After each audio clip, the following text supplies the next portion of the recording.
I've camped alone in the dark more times than I can count. I know what wind sounds like. I know what animals sound like.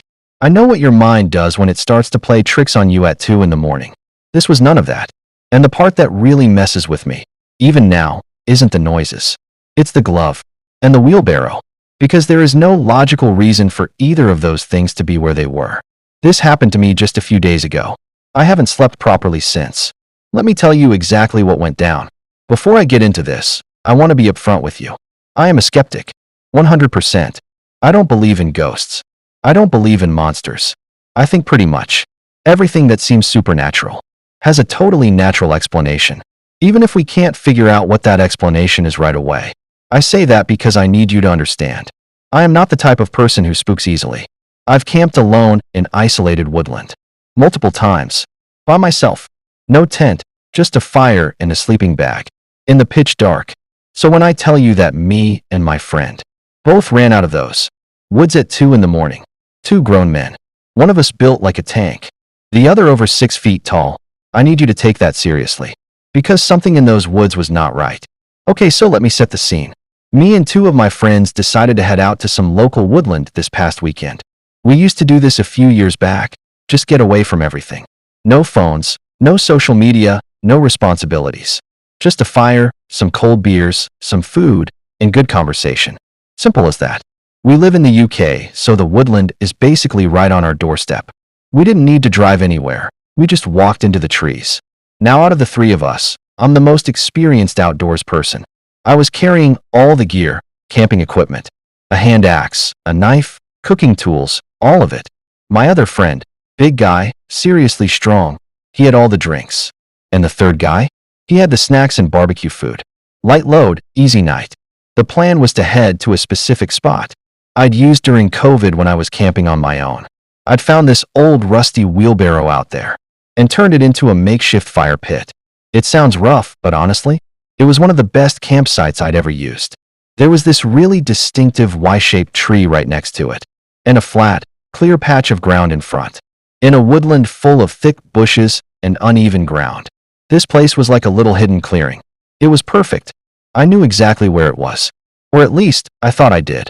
So we head in. I'm leading the way. I'm following the same route I'd taken before.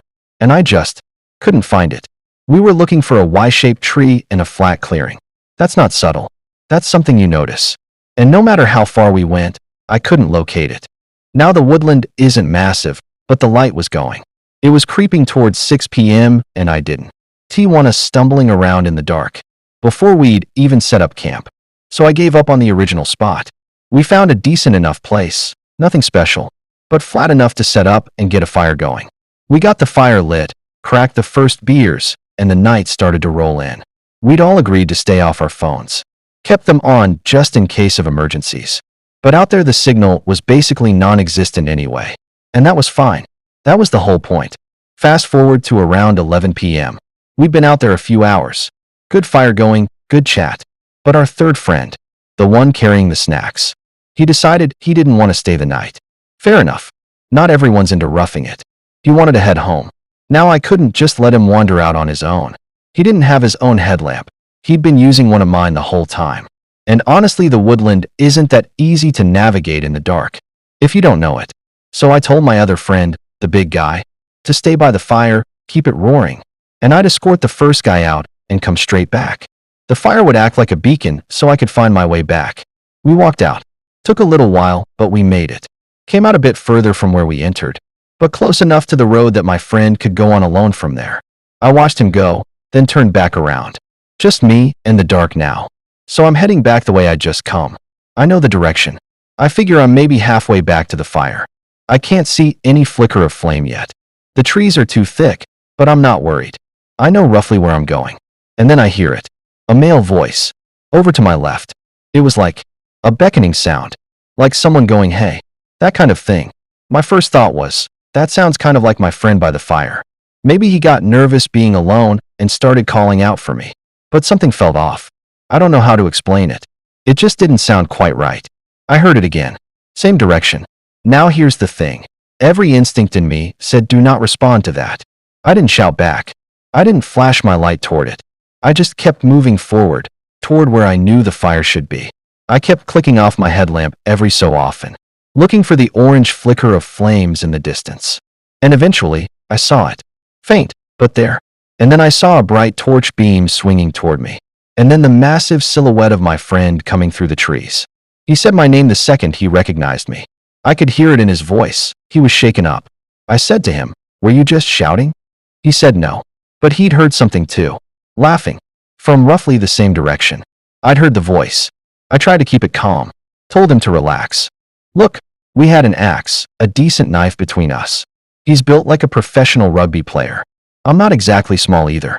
The chances of someone intentionally messing with us felt pretty low. I figured it was probably just the wind, or sound carrying strangely through the trees at night. It happens. We sat back down. I reached for a beer, and then we heard it. A loud metallic clang. Same direction. We both shot to our feet instantly. Now that was not wind. There was absolutely nothing ambiguous about that sound. We looked at each other for probably 2 seconds. That was all we needed. We started packing up everything valuable into our bags. We doused the fire, checked we had everything we needed, and started moving. I decided to head back the way I'd literally just come from, the route I'd used to escort my friend out. I just walked that exact path maybe 10 minutes earlier. I knew it was clear. So we're moving. Quiet, fast, headlamps on. And then I just stop. Right there in front of me. The wheelbarrow. The same one I'd been searching for at the start of the night. The same rusty hole near the bottom corner. The inside still charred black from the fire. I'd had going in it over 4 years ago during COVID. I'd been looking for this thing specifically. For hours. I would have noticed it. It was not there when I walked this exact path 10 minutes ago. My friend didn't react. He'd never been this way before, so he didn't know what it meant. But I knew. And then I looked down. Just below the wheelbarrow. On the ground. A single black glove. Rubber fingertips. Almost brand new looking. I recognized it immediately. It looked exactly like the kind my friend had been wearing. The one I'd just escorted out of the woods. The one who was now safely at home. None of us picked it up. We didn't stop. We just kept moving. Faster now. We were close to the tree line. I could feel it. The trees were starting to thin out. And then behind us, the loudest bang of the night. Like a sledgehammer hitting something metal. Full force. We ran. I have no shame in saying that. We both ran. We broke through the tree line into an open field. And neither of us said a word about finding the proper exit point. We just hit the fence at the edge of the field and climbed it. Neither of us is small. Neither of us is particularly athletic. Climbing fences isn't something we'd do by choice. We didn't stop until we reached the nearest streetlight. We stood there under it, breathing hard, not really knowing what to say to each other. Because we'd both experienced it. Together. In real time. There was no "was that just me?" It was both of us, every single time. First thing I did was call the friend I'd escorted out. Now I want to be clear, the chances of it being him were basically zero. He didn't have a torch. He had no way of moving through those woods in the dark without a light. He wasn't exactly an outdoors guy. But I had to rule it out completely. He picked up. I could hear his girlfriend talking in the background. He was home. I told him what happened. He went quiet for a second and then said, "Did you grab my gloves?" He'd left them at the campfire when we walked out. He just figured we'd pick them up in the morning. So let me just be very clear about what that means. His gloves were left at our campsite. A campsite that I could not find again for the rest of the night. The wheelbarrow appeared on a path I had walked just minutes before. The glove below the wheelbarrow, in a woodland, were the only item I have ever seen out of place in over 10 years. Is that wheelbarrow looked exactly like his. And someone, or something, was making sounds in the dark that seemed to know roughly where we were. Here's where I land on all of this. I still believe there's a rational explanation. I genuinely do.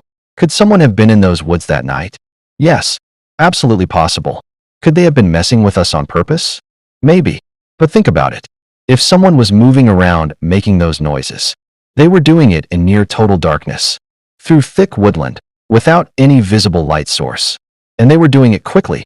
Could the wheelbarrow have just been somewhere I missed the first time? Technically, sure. But I was specifically looking for it. And I had literally just walked that path 10 minutes before. Could the glove just be a coincidence? I mean, maybe. But all of it together? The voice, the laugh, the metallic bangs. The wheelbarrow appearing out of nowhere, the glove. I don't know. I genuinely don't know. And that's what's keeping me up at night. Not the fear, the not knowing. My friend who was with me feels the exact same way. We've talked about it since. Neither of us can explain it. I'm planning to go back in the daytime to check if the wheelbarrow is still there. Part of me really wants to. Part of me thinks that's a very bad idea. We'll see. So that's it. That's the story. I told it as straight as I could. No exaggeration, no drama added. Just what happened. If you have a logical explanation, I genuinely want to hear it. Drop it in the comments below. I am not too proud to admit I missed something obvious. And if you've had something similar happen to you, out in the woods, in the dark, somewhere isolated, I'd love to hear that too. Because right now I feel like I'm going crazy. And honestly, the more people I can talk to about this, the better I'll sleep. If you made it this far, thank you. Seriously, if this story got under your skin even a little bit, hit that like button. It genuinely helps more people find this. Subscribe if you want to be here when I actually go back to those woods in the daylight. Because I'm going. I need to know if that wheelbarrow is still there. And drop your theories in the comments. Rational ones, wild ones, I want all of it. I'll see you in the next one.